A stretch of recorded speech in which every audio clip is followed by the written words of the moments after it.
Okay, we're live. Thank you. Good morning, everyone. Welcome to this meeting of Development, Transportation, Infrastructure Advisory Committee of Council. Oh, there's Mark as well. It's lovely to see everyone. Thank you for indulging us with moving the time of today's meeting. Hi. Yeah, we're happy to actually see real life people in a room again. It's quite a treat. Thank you all for taking the time to be here today. We really appreciate it. I'll call the meeting to order. The first item is adoption of minutes from our meeting of February 24th, 2022. Can someone move adoption, please? Thank you, Kevin. Second, Ken. Any errors, omissions, comments? Seeing none. Anyone also? Oh, and there's Carol too. Actually, everyone's here. We can do it all in favor. How's that? Show of hands. All the way around the room. Oh, this is so exciting. Okay. So then we have our report today is on the Sumas Prairie flood protection with Stella Chu. And just before we begin, I'm just going to read out a statement. As you know, a proposed class action has been filed against the city with respect to the November 2021 flooding. Accordingly, we are asking committee members to be mindful that their comments are being live streamed and recorded. Please keep the discussion focused on the reports that are being presented, as comments regarding the city's role in the lawsuit or the handling of the flood event could prejudice the city's position in the litigation. Thank you. Yes. I think Carol had her hand up. Yes, Carol. No? Okay.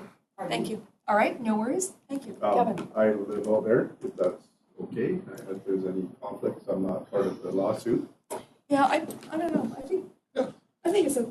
It's just information. There's no it's not a decision-making body, so I think we're fine. Thank you for mentioning that, though. I appreciate it. Anyone else with a concern or comment before we proceed? Okay. Thank you. Then with that, Ms. Chu, is someone introducing? Sure, I'll start off by introducing the report. Good morning, committee members. I'd like to provide a short introduction to the Sumas Prairie flood mitigation options, which will be presented today to begin engagement to prepare for future Nooksack River overflows events. No decisions are being asked for today other than to follow the next steps of engagement with the community and getting feedback and input on the concepts that we've developed. Last year's extreme weather event was one of the largest rainfalls that we've experienced in the past 100 years and sent approximately 29 million cubic meters of water northward into the Sumas Prairie area. In Abbotsford, our rainfall data estimates the event to be at least a 1 in 100 year rainfall event. Once this flood reaches the border, it must be conveyed across Sumas Prairie to the flood boxes located near the Barrowtown pump station and eventually out to the Vedder River and the Fraser River. The flood event devastated residences, businesses, impacted agricultural lands, including the loss of livestock and poultry, and impacted the environment. The options being presented today are a distillation of various studies over the past 2 to 3 decades and takes into account climate change, sea level rise, and recalibrated flood elevations to the provincial standards. We are bringing 4 concepts forward to begin the engagement process to develop the preferred flood mitigation options. I'll now pass the presentation over to Ms. Chu, Acting Director of Utilities Infrastructure. Thank you, Rob. Thanks, Stella. Welcome. Thank you, Chair. Thanks, Rob, and good morning, committee members. I'm here to give an overview of the options for Sumas Prairie flood protection. Can we just check that the people who are joining us virtually can hear Stella?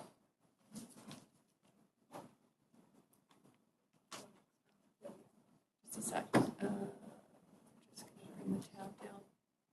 Can we have a thumbs up if you can hear Stella when she speaks? Yes? Okay, good. Thank you, Stella. Thank you. Awesome, thank you.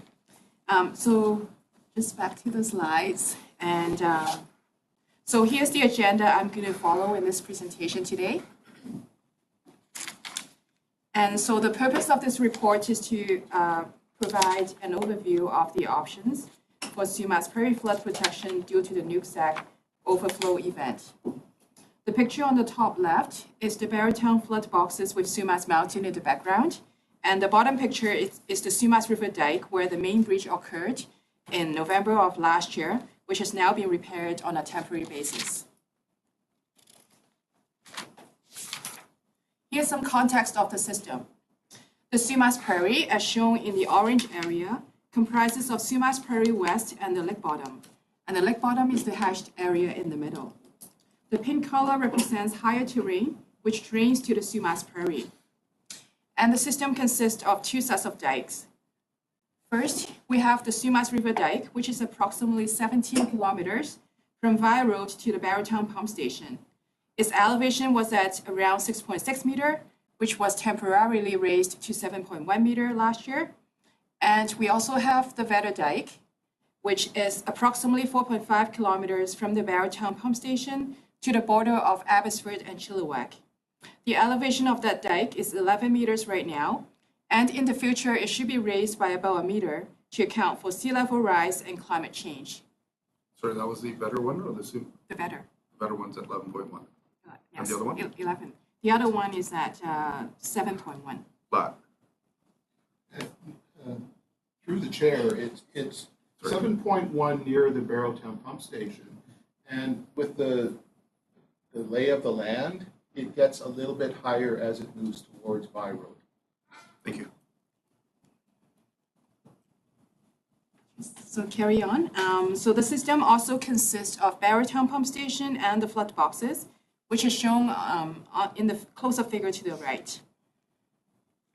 There are 4 pumps in the Barrowtown pump station, which at high speed can pump about 32 cubic meters per second, and 4 flood boxes at the dam, which can convey a flow of 220 cubic meters per second at a differential of 30 centimeters, which is about 7 times the pump station can pump when we have all the pumps on at high speed. The Sumas River with the yellow arrows and the Sumas Canal with the purple arrows are 2 separate systems. And so the 2 dikes together with the Barrowtown pump station and the flood boxes protect the farmland, homes, Highway 1, and other public and private utilities in the Sumas Lake bottom area from the flood risk from the Fraser River freshet, as well as Nooksack River overflow. During spring freshet, which is usually from May to July and August, when the Fraser River is high and the Sumas River is low, the Barrowtown flood boxes will be closed to prevent backflooding from the Fraser River into the Prairie. And the Barrowtown pump station would assist with pumping flows from Sumas River and Sumas Canal out to the Fraser River. During rainy season, and especially during the high-risk season of Nooksack River overflow, which is usually from October to April, the Barrowtown flood boxes would typically be kept open, as Fraser River is usually low around that time. The Barrowtown pump station would be dedicated to pumping just the Sumas Canal to provide drainage from the lake bottom to the Fraser River. However, the Sumas River is also subject to influence from the Vedder River and the Fraser River. And so when these downstream rivers are higher, then the flood boxes would remain closed, such as the situation we experienced during the extreme event in November of last year, when we had both the Nooksack overflow and also the high Vedder River and Fraser River level happening at the same time. This would cause the flow from Sumas River to back up, which is further explained in the next few slides. This slide shows the Sumas River catchment area, including the area south of the border. The catchment area of the United States is about twice the catchment area in Canada in the Sumas Prairie West that is outside of the lake bottom. Nooksack River, in its normal state, flows west to the Bellingham Bay. And when an overflow occurs, the Nooksack River would typically jump its bank at this location at the city of Abbotsford. And it would then follow the arrows, flow into the Sumas River catchment, and would come to Canada via Johnson Creek, Sumas River, and overland flow. We have engaged a qualified professional, Carolito, to assist us with coming up with a few options to improve the overall flood protection in the Sumas Prairie. Over the next few slides, we'll be discussing these options. And right now, we would like to give an analogy of the system that we just described. The Sumas Prairie West, confined by the higher terrain on the west and the Sumas River Dike to the east, resembles a funnel. And the floodgates of the Barrowtown Dam can be represented by the narrow portion of the funnel at the end. When Nooksack River overflows, it cannot be stopped, and it will go right into the funnel via Johnson Creek, Sumas River, and overland flow. And when the Fraser River and the Feather River levels are high, the floodgates are closed. It would then be like putting a finger at the end of the funnel, stopping the flow. The flow then would back up into the area outside of lake bottom. And if during an extreme event like the one we experienced last year in November, we would then see extreme volumes spill over into the Sumas lake bottom. This again shows the existing flood protection for Sumas Prairie. Just wanted to point out a few things on this figure. The black dotted line represents the Canada and US border. The dike shows as purple is existing. Southland Railway and Highway 1 are shown on the figure as well. And we have delineated Sumas First Nation and Lacamo First Nations reserves on this figure. A number of options have been reviewed in the past, and today we will be reviewing 4 options. And the following 4 options would use this as a base map and similar color scheme for ease of comparison. These are the 4 options we'll be going through today in this presentation. The first option is a status quo option with some enhancements to Barrowtown Pump Station to improve resiliency. The second option built on option 1 and is a hybrid with a Build Back Better component.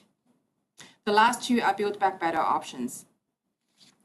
The options are being presented in general order of decreasing residual risk, which usually means increasing in level of protection.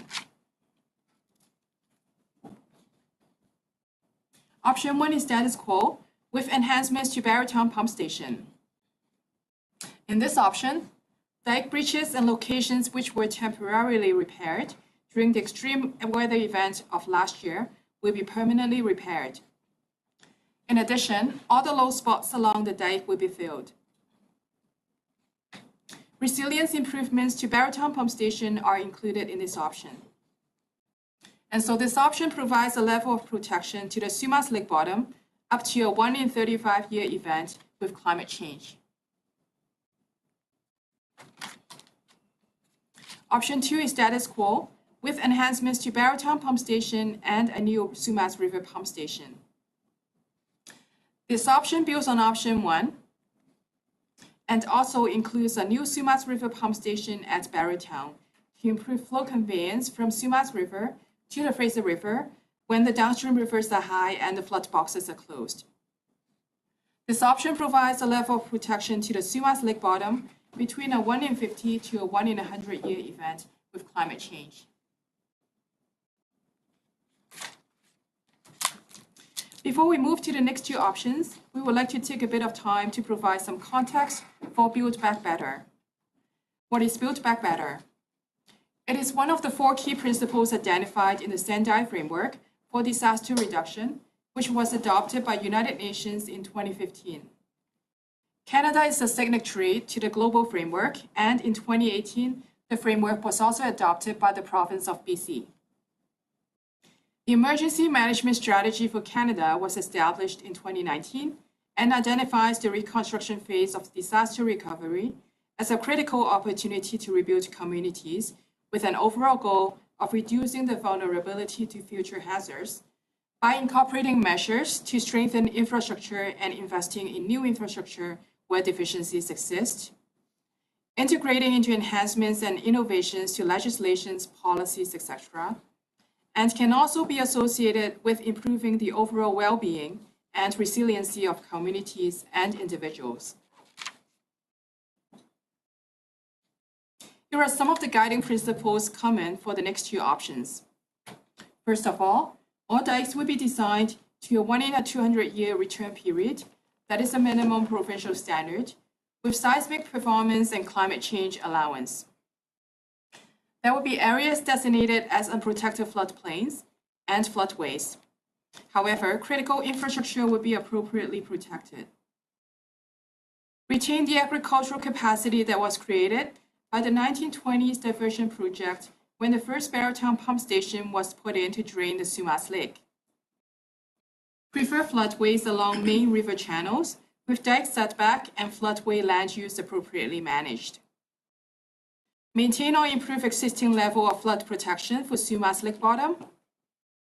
Incorporating fish-friendly considerations with fisheries enhancements and access improvements.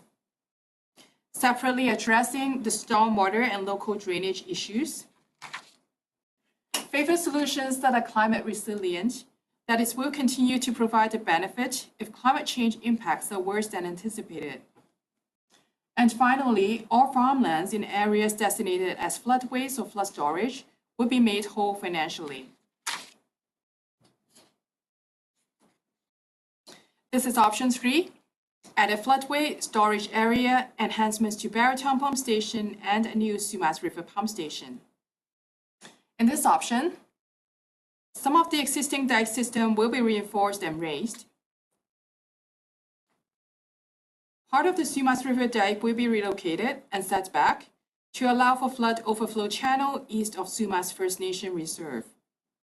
The reserve land will either be raised or a dike will be built around it. New dike will be constructed to protect Huntington area and industrial area along Riverside, all the way up to Highway 1. A new dike will be constructed on the right bank along Saw Creek and continues along the border. There will be controlled flows at the border to Arnold Slough. The existing interceptor dike will be removed, with Arnold Slough flows restored to the lake bottom. A new dike will be constructed to Highway 1, possibly retaining the existing dike as a non-standard dike. Similar to the previous option, a new Sumas River pump station will be constructed and resilience is improved at the existing Barrowtown pump station. The Sumas Prairie West area, shown in pink, will be an unprotected floodplain with structures relying on private local floodproofing. Highway 1 is expected to be raised through the pink area, and there will be no flood protection improvements to the Southern Railway in this option. There will be a controlled overflow location to the lake bottom area, commencing at less than 200-year flow. And land below the 200-year flooding extent, including the controlled overflow pathway, which is shown as the blue arrow, will be acquired. And the idea is that these lands within the lake bottom area are still farmable, but could be used for crops that can withstand the flood.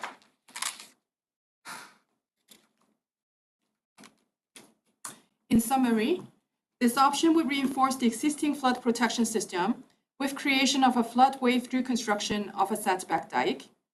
The area east of Saw Creek would be protected from Nooksack River overflows and Sumas River flooding. This option would meet minimum flood protection guidelines in BC with some enhanced level of protection.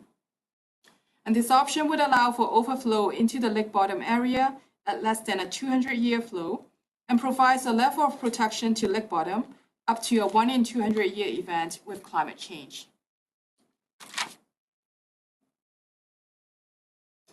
And this is the final option of the 4.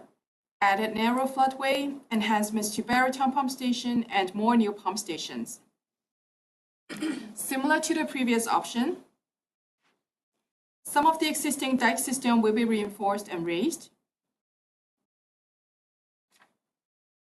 Part of the Sumas River dike will be relocated and set back to allow for flood overflow channel east of Sumas First Nation Reserve. Again, the reserve land will either be raised or a dike will be built around it. A new dike will be constructed to Highway 1, possibly retaining the existing dike as a non-standard dike. Highway 1 is expected to be raised through the blue area, and in this option, the railway will also be raised with flow conveyance through the floodway. A small designated floodway will be created through the Sumas Prairie West with a new dike on the left bank and a new dike on the right bank, which continues along the border. A new Sumas River pump station will be constructed and resilience is improved at the existing Barrowtown pump station. New to this option is several pump stations will be added at Marshall Creek and also Arnold and Star Creek. And there will be controlled overflow locations to the lake bottom area, but only commencing above the 200-year flow. Land below the 200-year flooding extent will be acquired. And again, the idea is that these lands are still farmable. They could be used for crops that can withstand the flood. This option provides the largest number of protected properties out of all options.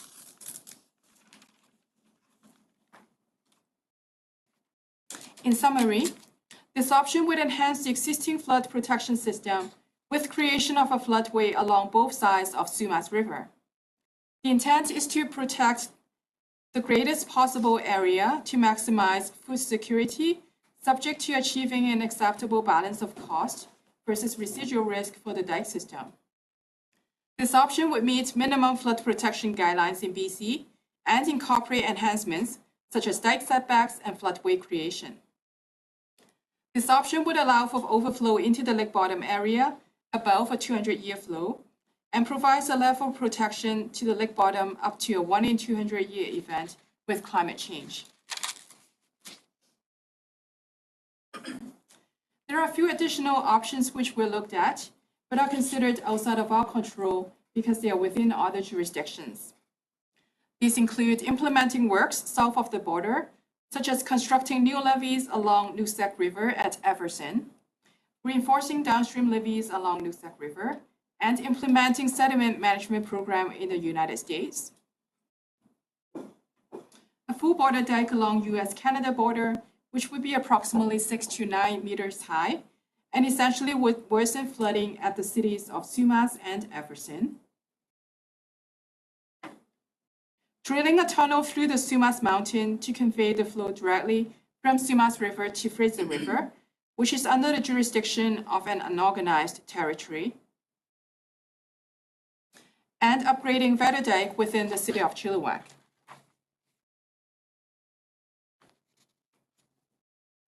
This slide summarizes the preliminary costing for the four options.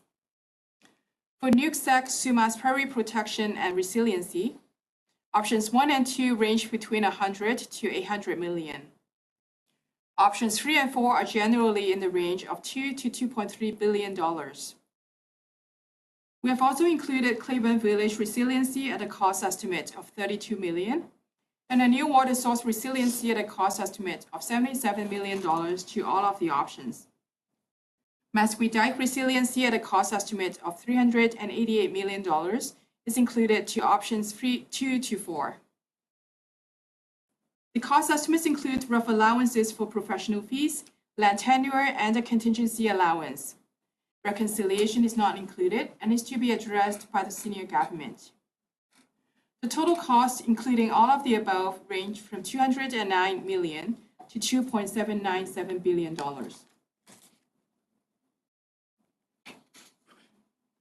We've identified a number of different groups which would be impacted or have an interest in these options. These include First Nations, including Sumas, Lekamel, and Masque First Nations, senior governments, including the province and federal, the public, Washington State, including Whatcom County, cities of Abbotsford and Sumas, City of Chilliwack, and the Fraser Valley Regional District. We are moving forward with engagement this spring and taking this presentation to all City Council committees in April. In addition, all the residents are encouraged to visit Let's Talk Abbotsford to provide their feedback and sign up for further engagement opportunities. With that, it is recommended that this report be received for information. Thank you. Can I have someone move the report? Thank you, Rob. Second, Ken. Open it up for discussion. The roughly $3 billion sort of hits you in a big way, so I know there's probably generates quite a few questions. Don't look at me right now. I thought you were I going only to have 2 pages of notes. Go for it. So first of all, you had mentioned the Nooksack waters as preventing flooding. The flooding was occurring already before Nooksack came in. What we're looking at, it's funny because I mentioned, think of this as changing oil in your car, and when you pour the oil in, your funnel backs up. That's what was in here. We don't have a big enough funnel for a normal day. If we have a heavy rainfall, Marshall, Sumas, Arnold, they all go up to or beyond their banks. Not the interceptor dike. But we're not able, I say we, the drainage system is not able to keep up with a normal system. So whether Nooksack flooded like it did severe in November or not, we should have still been, and we were having those discussions, but we didn't have a disaster, so they kind of went downhill. I'm curious who prepared that. I'd love to be in a room with the engineers to kind of enlighten and educate them. To do a dike across the border, is there not international flood water running ways that would be coming into play? That would, because essentially 3 and 4 are putting a dike on the border, which would potentially significantly increase the flooding on the south side. Chair, question. Where the existing rivers come through the dike, there would be controlled flow through the dike even during the flood event. So water would continue to flow through Arnold and Star Creek into the lake bottom, but it would be controlled to an event, a size of an event, right? Yeah.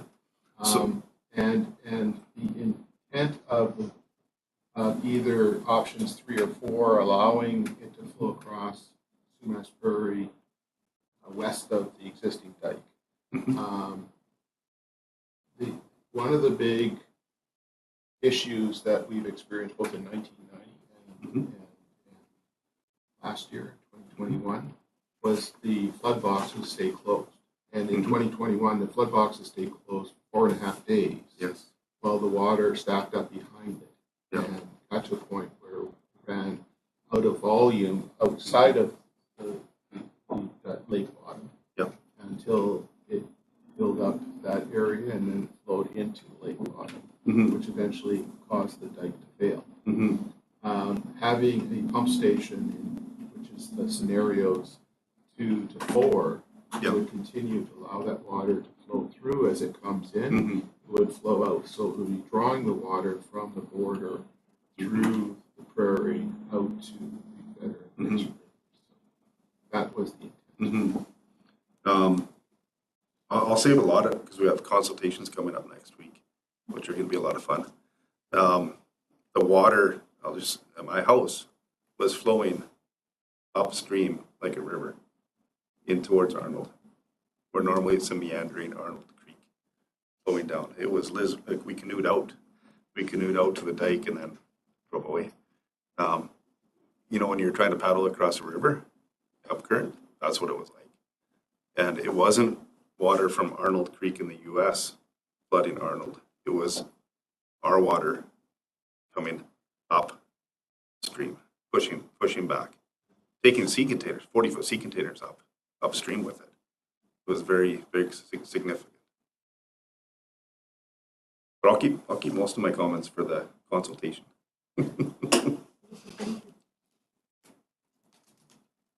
One more thing. The temporary measures that were put on the dike, at my place was about a foot that it was brought up on the dike. The water overnight on Monday when the Nooksack arrived was coming up 6 inches an hour. So those measures had extended 2 hours worth before it was overtopping the dike. It's a big volume, large volume of water coming in. Absolutely. It's it's something that, as we have the engineers looking at it and as we have people who've experienced it, we're getting lots of feedback and absolutely encouraging that too, because it gives us sometimes information we may not have had in the same way before, and maybe some other solutions that are focus on these solutions in terms of, what people have experienced and what they believe would really. And what happened? There's people that believe that when the dike blew apart on the north side, that it flooded the Arnold area, which is just misunderstandings on what happened. The water that backed up Arnold Creek past my house through the border looped around, backed up Arnold Creek at the border, and it looped east to flood the backside of Arnold. So it wasn't US water that was flooding the backside of Arnold area. It was water coming from the Sumas looping around. And that's where the engineers need to know how that flow is happening. And, a million different stories. People focus on elevations. It's not always about elevations. It's about the volume and that funnel that you referenced. Another Sumas pump adds another size to that funnel to drain it. And all the other pump stations that get added on 3 and 4 increase that essential funnel size as well. Coming in. Ready? Through the chair to any member. So I agree with you. I've seen that before. I ran the Dike drainage system for a few years. You got to imagine all that water. There's a large amount of water coming through Sumas River, and it hits that flood box. Mm-hmm. Now you've got that funnel filling, so it does start to backflow towards Inzar Creek and Ormond. I've seen that before. Mm-hmm. But it's not necessarily just our water. There's also water coming from Nooksack that goes into the Sumas River and then backflows towards Arnold. So it's a mix of both. Sure. And because the flood box was closed, it causes everything to swell up. Absolutely. And I've seen that in the past Yeah. as well.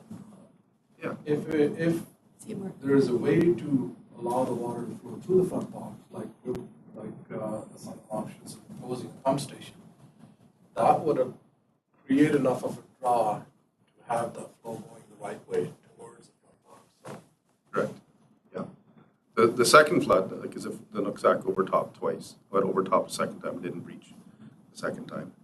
The waters on the Friday after the waters were at its highest on Tuesday, water levels were back to normal November levels before the second flood came in. The second flood came up to, at my house, Bowman Road, but it didn't have the same level of water that was coming in. Even before, on the Monday before the Nooksack Drive Monday afternoon and night, right? Cole Road was already impassable. Bowman Road was impassable. And of course Marshall, Castle Fun Park, all those areas where the water runs through. And that was not Nooksack. That was Canadian water. That was rainfall. That was flooding us. It's great, go ahead. through the chair, and you're absolutely correct. We do have localized flooding in the Marshall Zone and some of the other areas. What we're proposing here is enhanced controls on the flood box. Right now, all we can do is shut it, close it, and open it when it's possible. Currently. So we're at the mercy of what the Fraser River is doing. With the pump station, better controlled at that, we can actually continue to pump and continue to create that draw inside that channel so we can accept more water and prevent these localized flooding as well during normal maintenance. So this whole solution is based on the idea that not to close the funnel at the end, Right. allow it to flow through. So it's going to help in the regular events as well. For sure. Thank you. I appreciate the feedback, especially when someone who's experienced it is, able to sit at this table and elsewhere and provide good feedback. It's really important. Did you have another thing to add? I see Mark's hand is up as well. No, You can leave? Okay. Mark, go ahead. Yeah, thank you for the presentation. It's good to see. I think, and I wasn't quite sure if it was in the presentation. I didn't hear it, but it's often hard to relate numbers to actual work if you're not an engineer or a dike building specialist in that sense. So, yes, the 2.7 billion sounds like a really big number, but my question around that is, in your presentation, or because I'm sure in your research and in your work, you've looked at the impact of what that means in relation to people impacted by the flood. So it was my assumption, looking at the presentation, that option number 4 was, yes, the most expensive, but also most comprehensive in protecting people and property, whereas option number 1 might be less so. Is there a way to reflect that in the presentation, maybe, so that it stands out a bit more? And the reason I ask that is, you know, to Kevin's experience, I think there's many others that will be wanting to know what it means, because if you put people's lives and a dollar value across from that, then, you know, there might be a different perception on what that means. It looks like. More, I think, just a thought for consideration, and I don't know if you have some thoughts or feedback or ideas on that. I would say too, I think both the economic and social toll that has happened from it, like it's, you know, this is not something, I heard someone the other day, they were talking about the flooding, and they were speaking about it like someone's tap had overflowed and there was a bit of water on the floor. They didn't in any way, because if you haven't seen it, it's very hard to imagine what you were just saying and what this presentation is indicating, and how much work needs to be done. But I think it's just such a, you know, the events that happened in November were, you know, who would have expected those atmospheric rivers to keep coming at us? It was unbelievable, even if you weren't in the flood area, to see the water. So yeah, this is it's important discussion and important feedback, and one that we're going to, I don't know how long the Let's Talk is open either. How long is that going to stay? Through the chair, I believe the survey, we have the survey on now, and that is going to stay till May 14th or 15th, I believe. Thank you. Go ahead. Sorry, and 3 consultations next week, right? Two next week and 1 the following week.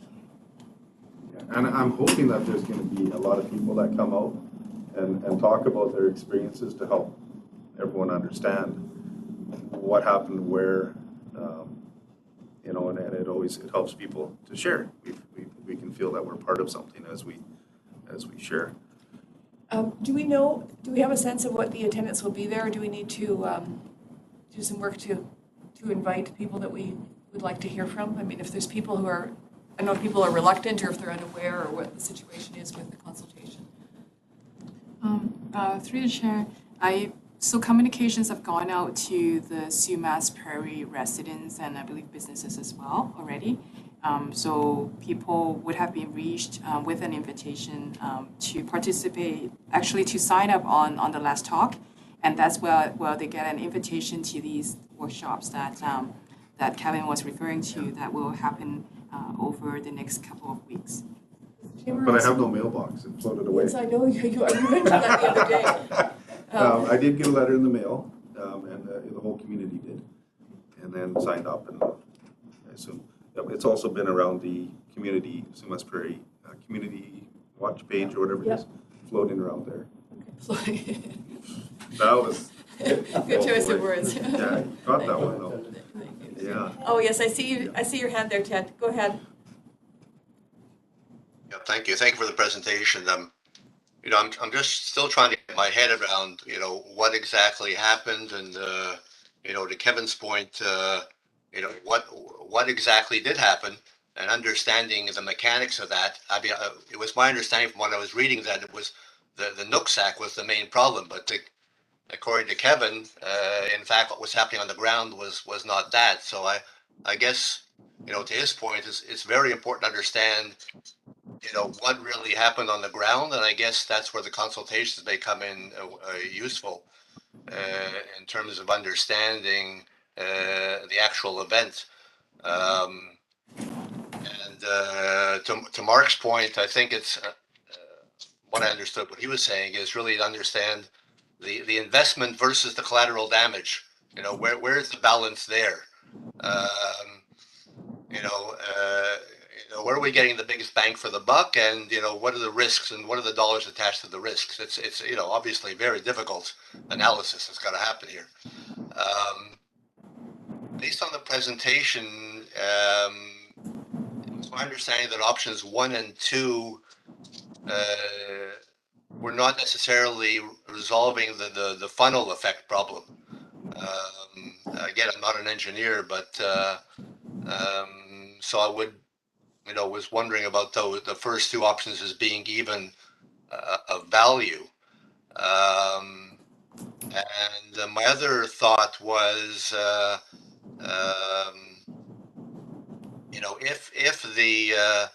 if the Nooksack and the Fraser again flood at the same time, where is your relief? No matter where you're pumping the water to, what happens in that case? So again, I'm just trying to understand what exactly the mechanics are here. Good. Thank you. Ms. Chu, or Mr. Isaac, can you address of the options, understanding whether option 1 or 2 does anything to resolve this or to help his understanding? Through the chair, thanks for the question. Options 1 and 2 are basically status quo with some minor improvements. In option 2, there is some improvements with the addition of the Sumas pump station in that it continues to draw the water through the funnel and out into the Vedder and the Fraser. If the Vedder and the Fraser are up, it still will be able to pump out. And you have to remember in your mind here that the event of the Nooksack is not happening at the same time as the freshet. The Nooksack overflows in the fall and winter, where the freshet comes up in the spring and summer. So you won't have the two events happening at the same time. And you're correct to say in that the biggest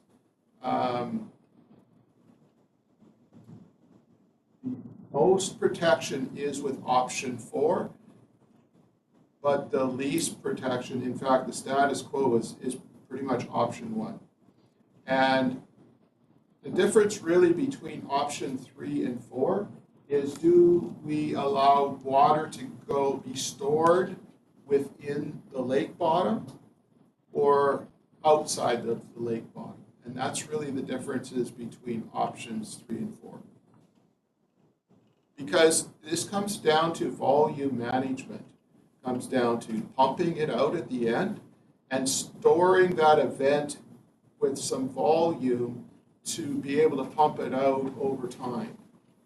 And the dike heights will depend on that volume that you're storing the water.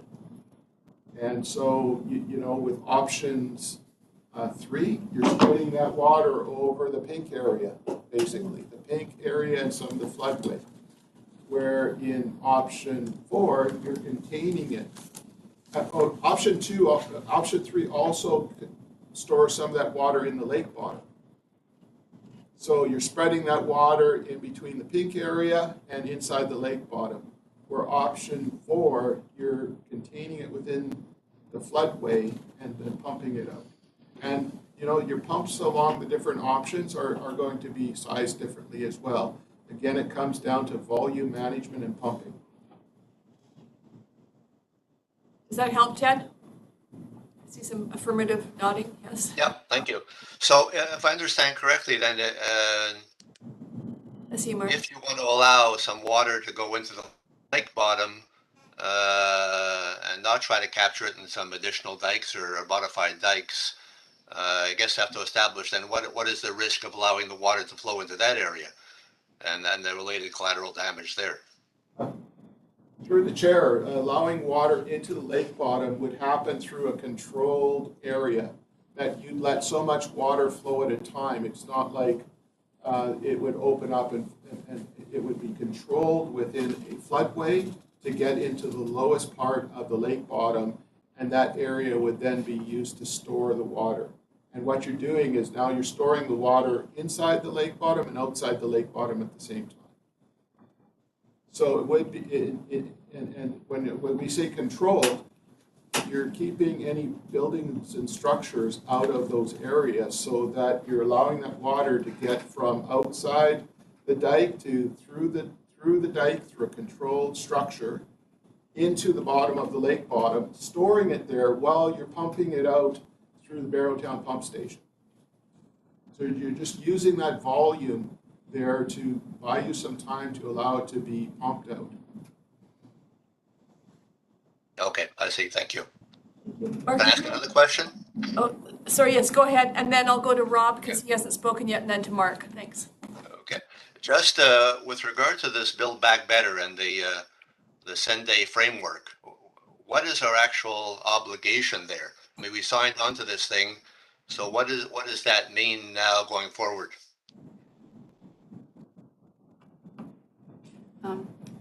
Through the chair, so the province have signed on to it in 2018, and so it's part of the recovery process, which the city is putting a plan together, and that's why we're coming out with these 4 options for discussion purposes with the public and different groups of people who are impacted or interested, so that at the end of the day, we're hoping that a preferred option, maybe with some variation, could be put together with the feedback gathered, and that will put an application back to the province with the option that this process, that the city-led process has come up with. Yes, and I would just add to that that the provincial and federal governments are very aware of the work that's going on and help, the round numbers, and that is going to be coming. There's been a lot of work going into this already, and so this consultation piece is really important to that too. As you say, there may be some variations, but really understanding it's still going to be one of those numbers that, somewhere in that range that they're prepared for the ask. To Rob, yes, go ahead. Thanks for the presentation. I enjoyed it. Even with the technical mind, it's still hard to process all the things that are happening. I think, I don't know if this is out there, but I think something that would really help the average person would be some kind of visual presentation, maybe a timeline with colors and flows to kind of see, because I don't even know what happened in terms of, what does normal look like? What does a normal spring look like? What does a normal November look like with flows? Maybe it's blue, and then, showing the events of November, showing that, the blue gets darker and darker, and then you can see the dam break, and then you can see this lake bottom fill up. Then you can see the Nooksack. So I guess that what I'm asking is there any kind of visualization of the event of those couple weeks, so that people can visualize where the water came from, what did the Nooksack River, how did that add to the event, and then how did we get rid of all this water, I guess. And I don't know if that's something that would be helpful when we're presenting to the public, is some kind of three-dimensional colored something or other, even with, a timeline where you can say, okay, Bowman Road flooded now, and then there's a picture of, a house on Bowman Road, and you can see that there's 12 feet of water there. It's like, oh my goodness, that's what that dark purple color represents, is it's over the roof of this guy's house. Kerwood Lydell in their report they did November 20 had the model that did exactly what you're saying for the flood of 90. Okay. Showing the extents from 0 to 5, or half a meter, and then deeper and deeper. Yeah. I don't see one in here for that. That help any person understand what. So I think telling the story, the solution is great, but I think telling the story of the event is also equally important, so that people get an understanding. Because everyone has a bit of a different maybe view of it, where they live on the prairie, and then us people looking down on them from when I hike the hill and look down and all I see is water, and I just think, oh, the whole thing's flooded. I think too, people have no idea of the size of it, not the depth of the water, but the coverage area, and I don't know if it was and the 20,000 devastation. acres or what it was. It was like the size of Burnaby. It was huge, right? Yeah. Yeah, and that I think it's very difficult for people to understand, because when they think about a river overflowing or lots of rain, it's whatever they've experienced. It's normally here and it's up and it puddles along. It's not this, magnitude, so, yeah, that's. And you're right, and telling the story, I think, is critical as we try to pursue provincial, federal funds, American funds. I'm not sure who's contributing to the solution, but I think the visual of this is the devastation that happened might help in conveying the whole story, and then we can go to a solution to say this is what our $3 billion is going to get us. So Stella, given that the Cooley Lydell presentation from earlier is there and it includes a visual like that, is that something that's possible to do? Like, is that easy to get done in the time to be, is that like crazy out there, can't make it happen this week? Or like, I don't understand the technicalities involved with that. Yeah, through the chair, the model that Kevin mentioned, it did require quite a bit of time to calibrate the model and also to make sure all the things were inputted back into the model to create that simulation. So I think for the time being, I would say that it would requires quite, like we're probably not going to have that simulation done in this time. And it's not correct either. There's areas that were flooded, significantly flooded, that are shown as no water in 90 that were totally underwater and cows are being pulled out. But I think we have a great opportunity during these consultations to say, you know, what data can you give us? And I love data. I'm a data guy. Correct story. Yeah. It won't change anything. And sorry, I forget your name. Pardeep, you had his hand up there for a while. But to Ted's question, 2 and up are an amazing difference from what's there now. Even like we had that plug in the tub with those floodgates up, nothing could be draining out. Whether the Nooksack was coming in or not, it was continuing to rise. That was it. So adding the Sumas River pump station will be significant. I've wondered, what does that modeling show for flooding with a similar event or half the event with the different, and I know that's a monumental effort to do that, but what is, like, how bad does my place flood on number 2? How bad does it wouldn't flood in number 3 because I'm on the other side of the flood path. The other factor, U.S. is proposing a flood path, but we're talking in option 3 and 4 about extending the flood path that would be to nowhere because it wouldn't be flooding there. They've already diverted it as it would connect east west to SAR. Are you able to comment at all on any understanding we have about what the U.S. proposals might be at this time or how that impacts what we're talking about? Through the chair, understand that Whatcom County through Washington State is looking at a floodway between Everson and the border. They're trying to pursue funding for allowing purchase of properties or allowing people to move out of that area that floods. And, you know, the Nooksack overflowing, as Kevin said, it just didn't happen in 1990 or 2021. It's happened many times in between. And sometimes it reaches the border and it just flows through the Sumas River. Other times it trickles over the border, and it depends on the size of the event. And the 1990 event, or 1991 event? 1990, sorry, I get my years mixed up over the 35 years I've worked here. The 1990 event was about a 1 in 35 year event. And this event was probably more in the lines of 1 in 100 year event. So you have substantially more water to deal with than the 1990. And what we're talking about with options 3 and 4 is designing something to a 1 in 200 year event. So quite a bit bigger than what we experienced. And that's with climate change. So that's with climate change added to this event, which is about another 30% factor added in. So it's a fairly substantially larger event that could be options for most. And those flood boxes allow controlled water into lake bottom, which would keep it below the dikes. So the dikes wouldn't be overtopping. is kind of the intent, I would assume, right? Mark, you had your hand up.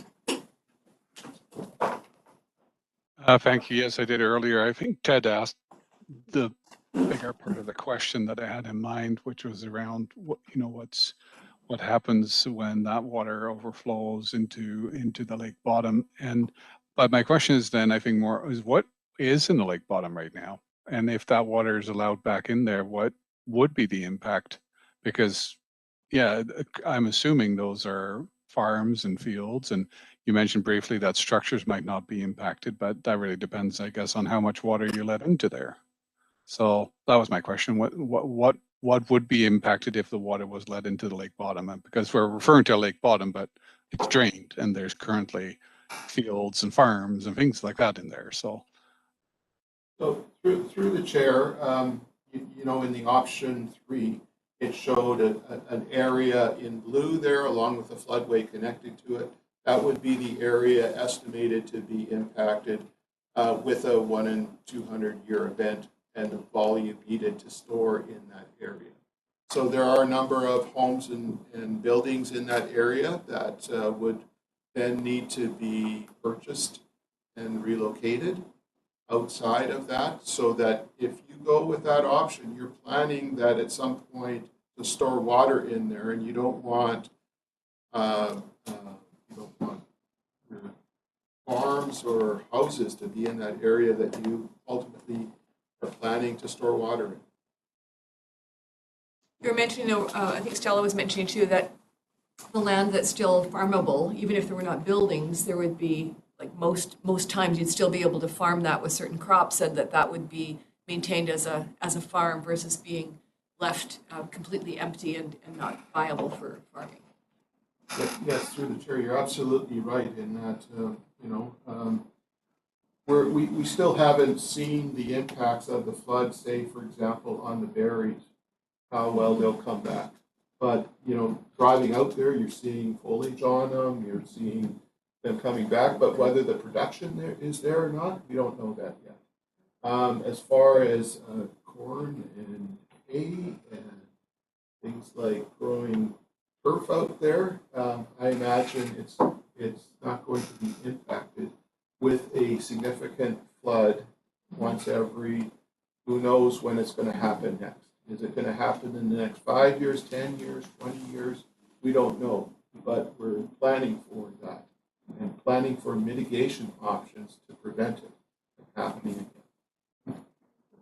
I haven't heard from Ken or a couple others on the screen. Do you have anything you want to add? Yeah, I think one question that I would have, or maybe some comments a little bit more related to the housing and the protection that's being done around there. Like, does the impacts of what we've seen happen here, does that change any thoughts moving forward for flood construction levels and any further protection when it comes to protecting the houses around us, or just kind of regulating how we're building them to the heights and other additional requirements that might be required moving forward?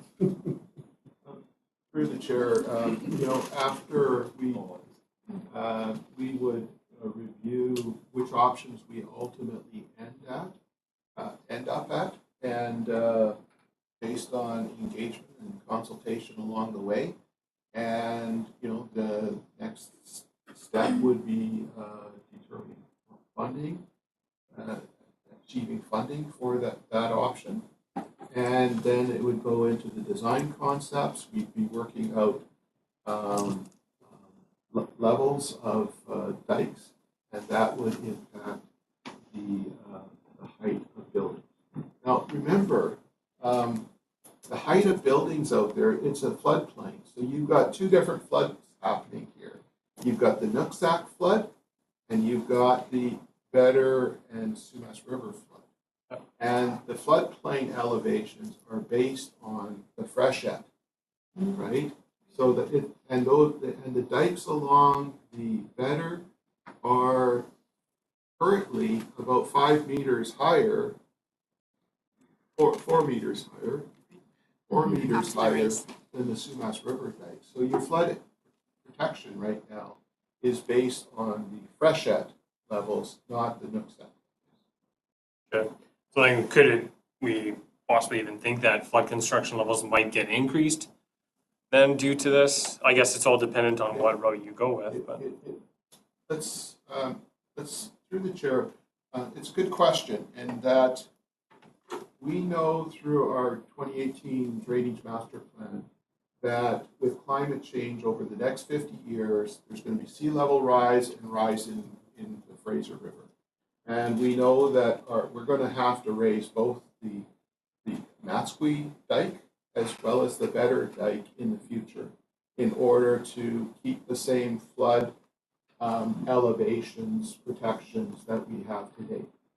And those raising of the dikes are part of this plan.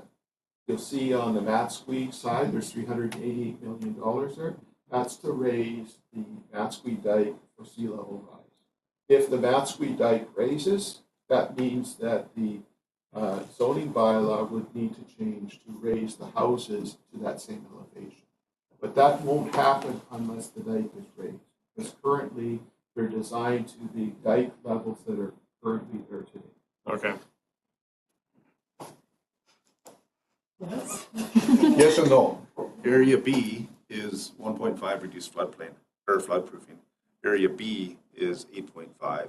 G is 11.1. 11.1 is full all the way across. In the lake bottom, you can build at 1.5. On the riverside, 8.5, 7 meters higher, 23 feet. So technically, option 3 and 4 would move either the lake bottom up to 8.5, or would bring from that the Arnold Interceptor Dike in Area B down to 1.5 as well. It's not, it's a bit odd how that. What I could say is that those elevations that are in the zoning bylaw would be reviewed after we end up with an option and the dike level. Yeah, fair enough. Yeah, that answers my question. Okay, thanks. Carol, go ahead. Yeah, thank you for the presentation. Very interesting. Just wondering, because I haven't looked at the consultation process, is that going to inform not only some of these engineering discussions, but is it going to look at forming a plan around emergency preparedness, rebuilding, social impacts as well? Question, go ahead. Through the chair, currently we are focusing in on putting together a flood mitigation plan as part of this engagement process. And so that's where our focus is right now. I think it's fair to say, though, that with each of these things, as we move toward what the solutions are, the impacts to other things, like to the zoning bylaw and to many other things, will all be considered in due course. Because if there's something completely different that has to happen, that may be something that's identified through consultation too. There might be someone who raises similar questions or has solutions that are related to that, that until we have heard all those things, we won't necessarily know that. So everything working together. Did you have another question, Carol? Yes, go ahead. Yeah, I'm just curious because, I mean, this isn't the first flood that's happened throughout the years from what I understand. So we're learning maybe a bit more about the engineering process, how the waters work and where to build the dikes and reinforce them. But my concern is that because this has happened before, this may not be the end all be all plan to fix the floods. And I think the city needs to perhaps look at what do we do if this ever happens again, and consider that when you're doing the consultations. I think you're going to hear a lot of stories, emotional stories from families, homeowners and farmers that have gone through this. And is the city doing anything to look at if this was to happen again? What kind of plans do we have in place to deal with the chaos that ensued, frankly? So just curious whether there's any thoughts towards that movement as well as the engineering piece. The other piece that we know, of course, is with the Emergency Operations Center and with the work that went there, the number of agencies that were involved and the number of ministries, and just it was a marvel to behold what was going on there. And so there's lots of learning coming out of that as well. That I think, you know, just as a outcome of that, we're going to see some impacts there too, because that's what a lot of the people were dealing with. You know, removing the animals and getting people out safely and all those things. So lots and lots of learning. You know, I was talking with the police chief, and he was sort of joking because we were talking about through the police foundation, you know, things that they might request money for. And he said, I never would have thought I would have asked for a boat. But he said, you know, and he was kind of joking, but in a way, you know, having a vessel might have helped with moving people. And so it's, you know, people are thinking about that in a way that they hadn't really before. And, you know, even on their farms or in their barns where they have things stored, like, can I get to them or will they be safe? Or, you know, how do I get out of here? So yeah, lots of discussions, very important to that too, because it has a lot of social impact. Ron, I'm seeing you there quietly. Did you have a question or a thought to share? No, I'm all. I just have one last, one last one. It was one of my neighbors that asked. They looked online at the different options, and they had asked me if there's a phased approach that's been put to this. If it's a la carte, if we can do one and do the number 2, the Sumas River Pump Station, or is it So like phasing and building one on the other? building one? Hey, this will take care of this much. You know, wait for more funding to come in. That going with that. I think that'd be a great one to have prepared an answer for at the consultations. Through the chair, it's another good question in that even if we were, say the engagement said option 4 is the preferable, or a variation of option 4. We got 4 different options here, but there's multiple variations that could be developed in concert with the 4 options. And you know, you could take bits and pieces of different things or add new things in. These are just a way to start the discussion and what's missing, what should we add, what should we take away. Even if we landed on option 4, for example, it would have to be phased.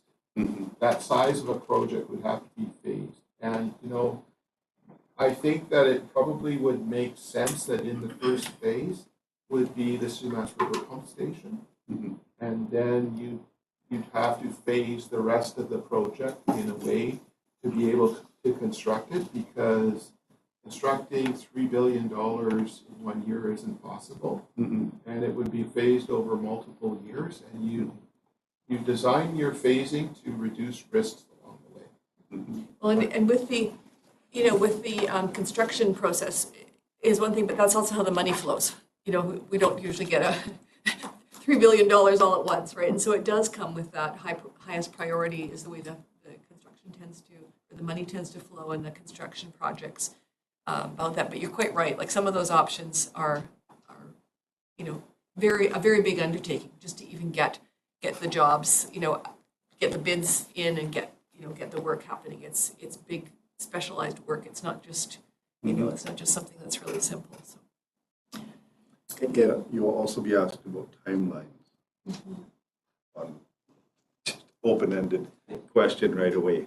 You know, us in the building end, we know everything takes a long time, but it will be one of the questions that comes up. Awesome. Oh, we've had some good questions, good thoughts, good discussion. Anything else on this topic before we call a question? I did have a. Did I move? Yes, this was moved and seconded. It was a long time ago. Yes, thank you. If there's nothing else, then I'll call a question. All in favor? Thank you. Anyone opposed? All right. Thank you so much. That passes. So the next up is member roundtable. Anything that anyone has for the good of the cause related to the committee, now would be your time.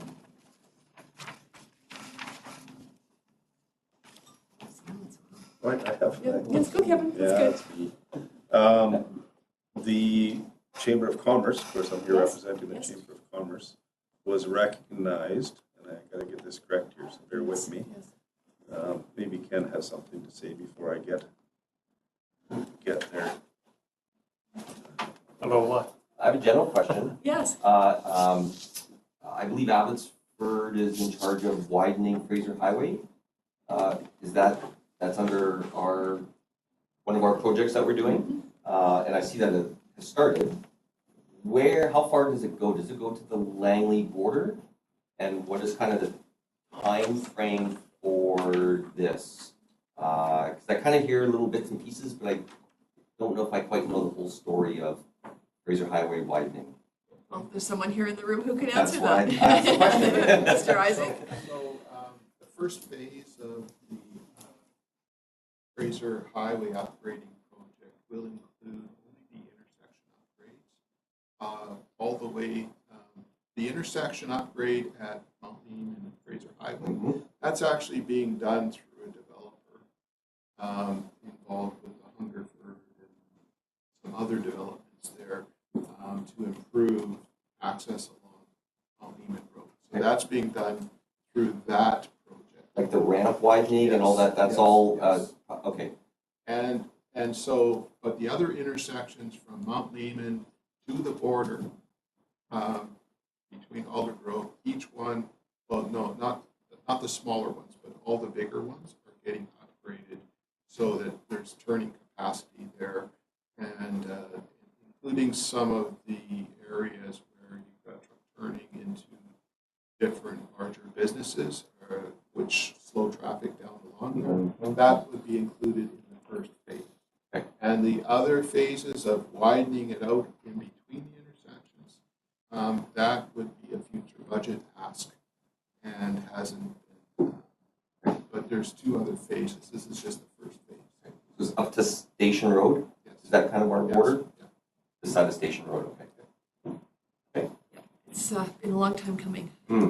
And through the chair, just to also, which is a significant improvement, is the Marshall Road connector between King and Marshall is getting closer, and we're likely to have it paved this year. So that will allow another significant east-west movement. The funnel there too changes, yeah. Paid / open to the public to use? Oh, yeah. Okay. Oh, it Okay. will be, yeah. Okay, And because right now it's just concrete trucks, right? Yeah. Gravel truck, okay. so that improvement will also take some pressure off Fraser Highway after it's completed. For sure. So next year is we will start seeing some traffic being diverted on Fraser Highway naturally and keeping on 16. Funnels, Rob. Funnels. Funnels, Creating more funnels, yes, indeed. Engineers love funnels. Reducing funnels. Reducing, Yeah. Making more of them. Thank you. So I found it here. Yes. The Chamber of Commerce was awarded the 2022 Economic Resiliency and Recovery Award from the BC Economic Development Awards, which is the BC Economic Development Association, for the work that was done as part of the Abbotsford Disaster Relief Fund Coalition, supporting local farmers and businesses. That's an exceptional award. Absolutely. I don't know that I've seen a chamber awarded with such an award from BC EDA before. It's fantastic. And provincial. is Yeah, what that was, right? pass along our congratulations. Yeah, we saw that announcement. It was wonderful. Mhm. Thank you. Ken? Well, we've had a little bit of, I wanted to talk a little bit about some of the consultation that we've been having through CHPA and the City of Abbotsford. And Mark, you've been a part of that as well there too. And I would just like to say thanks for all the consultation that you guys have been requesting and reaching out to us for. I think it's been very helpful, and hopefully we've been able to provide some good feedback as well there too. And I know as things progress kind of within the building department, that's kind of the one area that they're focusing on. And as things shift to kind of go more into planning, like I'm not sure what else we would need to do to be more available or help provide more resources, but definitely we like being a part of that, and however we can help further, definitely would entertain that however needed or requested. So. That's wonderful, thanks. Did you want to comment? Sure. Yeah, thanks, Ken, for that. We certainly value and value the partnership with Canadian Home Builders Association and other associations who are experts in industry to help us develop policy and regulations. So thanks to your team for making yourself available to provide that input. Most recently, we engaged Canadian Home Builders Association on a building permit review process intended to streamline and be more efficient with our building permit review times. That report will actually be coming to this committee next month for some input, and then ultimately going to council for endorsement. So So thanks to you, Ken, and your team. But this committee can look forward to that next month. That's a great body of work. Excellent. Thank you so Yeah. much. No, we it's, appreciate it. It's wonderful. Thanks. Anybody else with a comment or question? Anything for the good of the cause? Okay, well, thank you. Oh, yeah, go ahead, Ted. All right. Just speaking for Heritage Abbotsford, we're very much looking forward to the implementation of the culture strategy. Yes. We know that it has been adopted, and there were a lot of good research and discussions that came out of that. But our focus is going to be on how this is implemented going forward, and what changes that will mean in terms of not only culture, but how the city plans to handle their heritage moving forward. So I don't know what the timeline is for that. If you have any information, we'd be happy to hear that. Thank you for that. I appreciate your commitment to that as well. Does anybody have an idea on timeline for, do you know, Marcus? I'm sorry, we don't really have anyone at the table who has that timeline expertise or information, but I think that my sense from it is that, once it's adopted, that's when, the implementation continues. There's already been work that's happening there. So I think you can expect to see that reflected in any of the discussions or any of the consultations or anything else that's happening from the city. That's the platform that's been adopted, and that's the way we're moving forward. So the culture strategy does outline some, I would say, phasing as well about the things that are really priorities, but also about the perspective from the city about how important all these various aspects of culture are. So you can expect to see that. And, feel free to reach out to Mary Morrison-Clark and anyone on her team. I'm not sure exactly who's representing now with Heritage Abbotsford, but the staff liaison there would be able to give you some really good information about timing and answer any specific questions you might have. Okay. The reason why it's even more important is because it's tied to the fee-for-service contract with the city. Yes. And obviously one goes hand in hand with the other. So yes, absolutely. So that's obviously going to be important moving forward. Thank you. Yes, thank you. And it is the same team that works on a great deal of that as well. So any questions that you might have are best directed there. Anyone else? All right. Well, with that, then I'll take a recommendation to adjourn the meeting of the April 20, 2022 Development, Transportation, Infrastructure Advisory. A mover?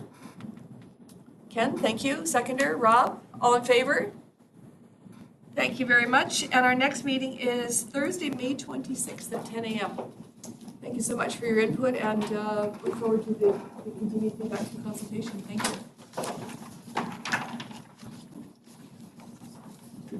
I did forward it to you.